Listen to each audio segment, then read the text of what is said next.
Welcome to Charts Today. My name's David Linton, and today's edition for Tuesday, the 10th of January, comes to you from London. And I start by looking at UK energy markets.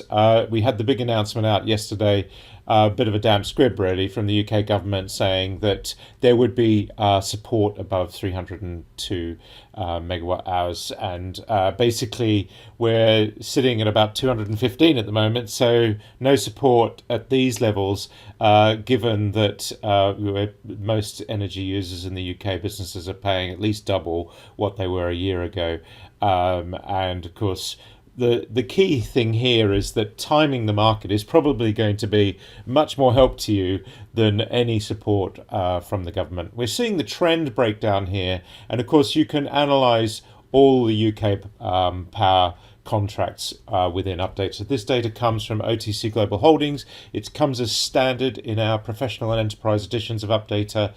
So just ask for it to be enabled. It's one of the many feeds that we run on, and that means, of course, you can then analyze all the monthly, seasonal or calendar contracts, as well as all the gas prices as well. And of course, you can do that for any power gas market in Europe as well. So this data all comes as standard. So if you want to look at the various markets, these are the calendar contracts for all the markets.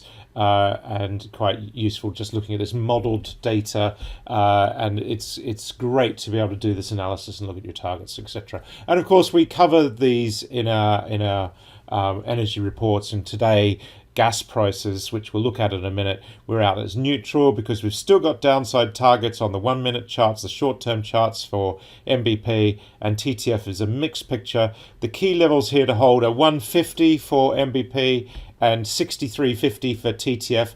Those are the levels we've given in the report. But we'll do the analysis. And we'll do the analysis at the end of this session. But let's just take a look at what's been going on in the main markets. Now, this data is coming from Refinitiv Icon. With Updata, you can run on multiple data services. You just literally click the ones you want. So you can run on Bloomberg, Trayport, OTC Global Holdings, which, as I said, we include with Updata.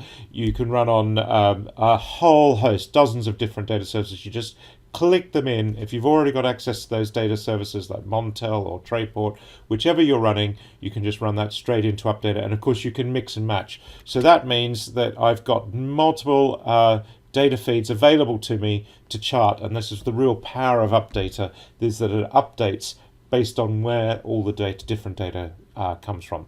So looking at the dollar index, first of all, this data, as I said, coming from Refinitiv Icon. This is my weekly, my daily, and my 60-minute chart with the corresponding point and figure charts and targets. These are log scale targets unique to Updata. And again, a really powerful extra addition. So with these 6 charts, I've got a window of what's really going on. So long term, we're above the cloud still, long term bullish for the dollar, but we are seeing, and we talked about this throughout the year, to 110. If you're following me on YouTube or registered at Charts Today, you will have seen these daily reports where I cover what's going on with the dollar. And 110 was the critical level, then 105. And we are now short-term and medium-term bearish the dollar with downside targets, and that's really quite key. That means that the euro is looking stronger. We're sitting at 107, having gone below parity. We still do have these very long-term targets hanging over the euro, but for now, we're seeing a recovery in that dollar weakness. And if we look at sterling, we're sitting at 121, just down slightly. The dollar is up this morning, but the trend, of course, for sterling is a real recovery there. And we did nudge 125. 122 looks like a short-term resistance on the 60-minute chart, but we do have an upside target here, 5% higher to 127. So keep an eye on those targets. And of course, if you're trading currencies, you really want to be using the 1 minute charts to give you a clearer picture of what's going to happen today. Remember that days means weeks, weeks means months, and go the other way, hours means days, minutes means hours. So that's really how you need to think about your analysis when you're looking at the charts. Looking at sterling against the euro, we're sitting at 113.22, a bit weaker there. Again, we're showing up just really struggling to make ground against that stronger euro, but it's predominantly a sideways trend. No big surprises there. They move mostly in lockstep there. Bitcoin is sitting at 17,266 at the moment. That is still long-term bearish, medium-term bearish, short-term bullish. We've got some interesting targets, but it's a very mixed picture. It'd be a brave person to buy Bitcoin at these levels. You need to really watch that upside target to 22,000 activated at around 17,900, 18,000, and then maybe we will see a recovery. But for the moment, these big downside targets do hang over us. It's interesting to see that the US stock market couldn't hold on to its gains yesterday. We saw the Nasdaq up quite sharply up and then just fell away, so gave up most of that 2%. And we are seeing the futures actually lower today. We're waiting for that statement from the Fed, and all eyes will be on the power statement. And then, of course, we've got the CPI numbers coming out on Thursday. So markets are now just cautiously waiting for that statement and those numbers. That's going to be quite key and could probably dominate this week. If we look at the Nasdaq future, we're down 0.2%. And of course, we are still in a long-term bear trend below the cloud there for the Nasdaq. So that's really, really quite key.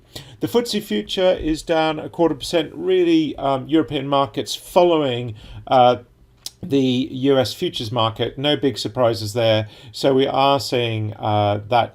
But the FTSE future is still looking pretty strong. We're up on all three timeframes, bullish with upside targets, some 20 and 30% higher. So the UK market with that oil-weighted stocks is really looking much stronger. And the DAX in Germany, we're hitting some resistance this morning. We're down 0.5%. Really quite key there. We just can't quite get through on the weekly cloud. Although, and there is a shortage of targets here as well, which is really quite key.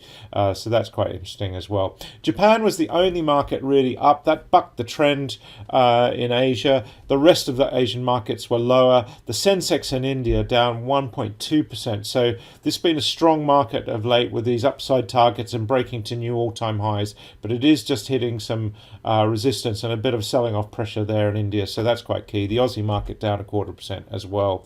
And if we look at gold, gold is a really interesting one. We are at 1875, still looking pretty strong. We've got a target to 1943, really just waiting for that break. And of course, US bond yields, that's going to be something to watch with this these pending announcements. Apple did actually manage to close back above 130, but only just, so that's quite key. And Amazon was looking really strong at the start, and also needed just to hold on to those gains. We saw a bit of a sell-off there. And Tesla was up 9% at one stage. So that was looking very strong indeed yesterday. And I did put a post out on LinkedIn. Are we at the bottom for Tesla? A bit early to say, but we do have this upside target to 132. Notice a new target kicked in. If you're trading these stocks, you need to be looking at the 1 minute point and figure charts. Now, looking at the energy mix, coming back to, we'll start with crude oil. Brent crude, we were neutral pretty much on everything today.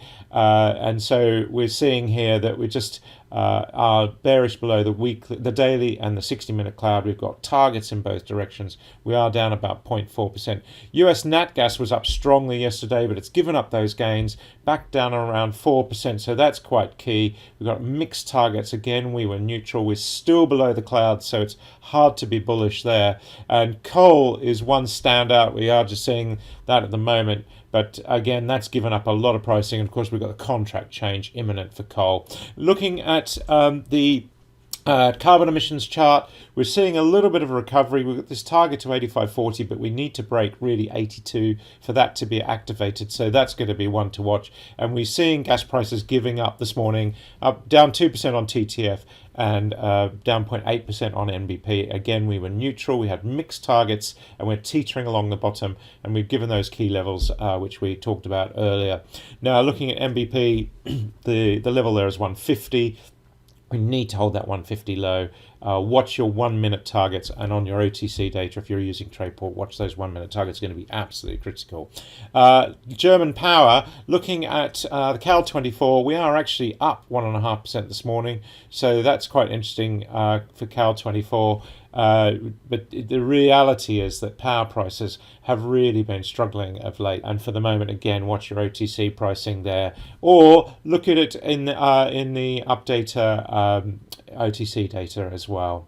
That's it for today. Until tomorrow, happy charting. See you then.